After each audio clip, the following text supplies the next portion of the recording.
When the elder races discovered humans kept apex predators as pets.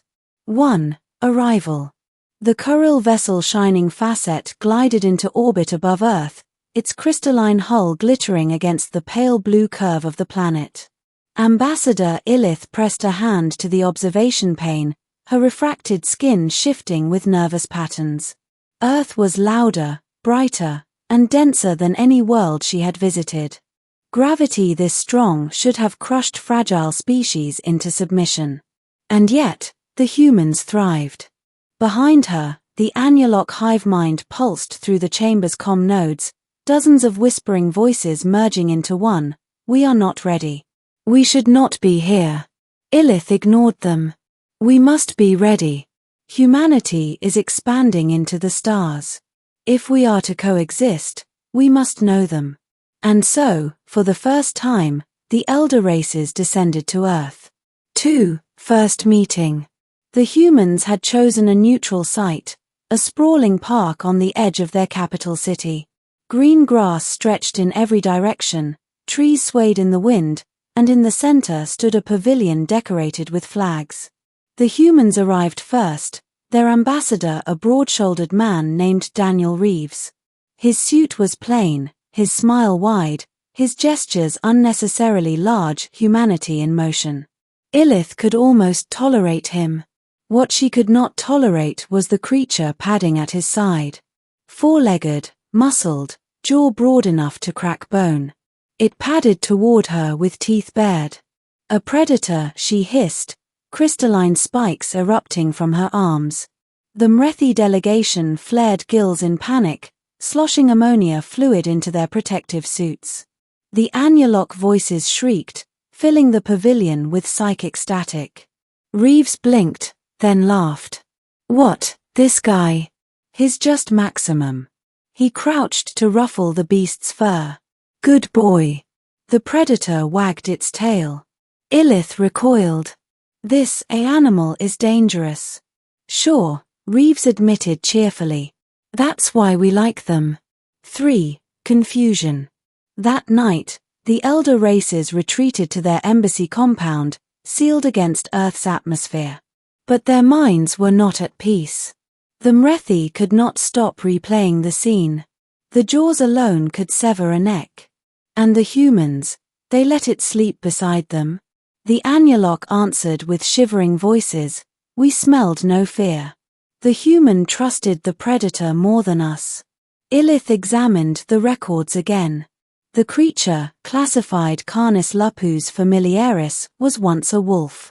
Apex predator of the northern hemisphere. Somehow, humans had not exterminated them. They had invited them to the hearth. It defied all reason.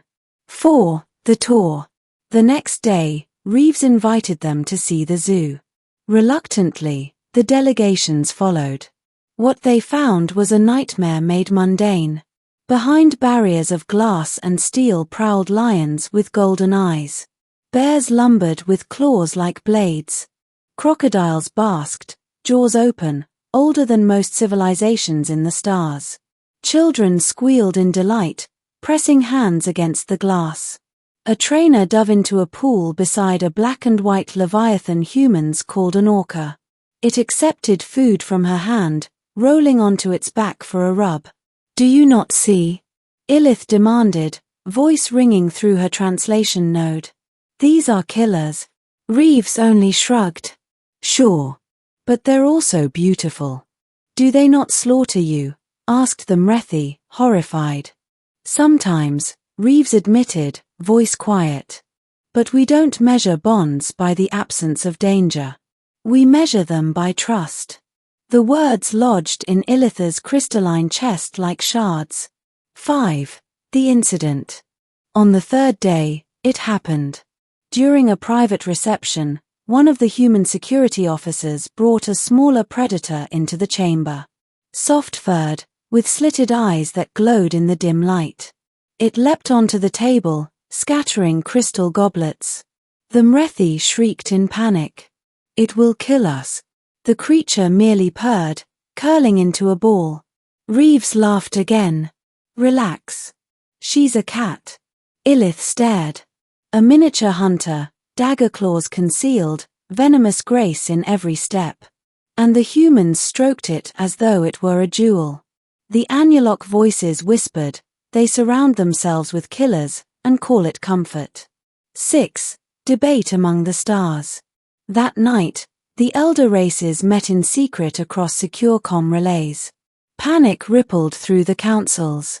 The Mrethi argued for isolation. These humans cannot be trusted. They consort with predators. They love them. It is sickness. The Anulok chorused in dread, what if they turn this affection upon us? What if we too are drawn into their hearths, tamed by kindness sharper than claws? Even Illith could not deny the fear. Yet another shard gnawed at her, admiration. For in all the known galaxy, no race had ever dared what humans had done. Where others exterminated threats, humanity befriended them. They walked hand in paw with death, and called it loyalty. 7. Revelation. On the final day of the visit, Reeves invited them to his home. His dwelling was modest by human standards, wood walls, bookshelves, a warm fire. And everywhere, predators. A dog dozing by the hearth. A cat slinking along the shelves. A falcon in a hooded perch by the window. Even a glass tank, where coils of a serpent gleamed. Illith trembled. You live surrounded by apex predators? Reeves spread his hands. Of course. Their family. Why? The word tore from her like fractured crystal. Why risk your lives? Why bring danger into your nests? Reeves' smile faded. He crouched, resting a hand on the dog's back. The beast looked up at him with dark, steady eyes. Because, he said softly, the world we came from was full of danger. Predators in the shadows. Storms, hunger, sickness. We survived because we didn't just fight. We learned to live alongside the things that could kill us. And when you live with something long enough, sometimes it stops being your enemy. Sometimes it becomes your friend. The dog licked his hand.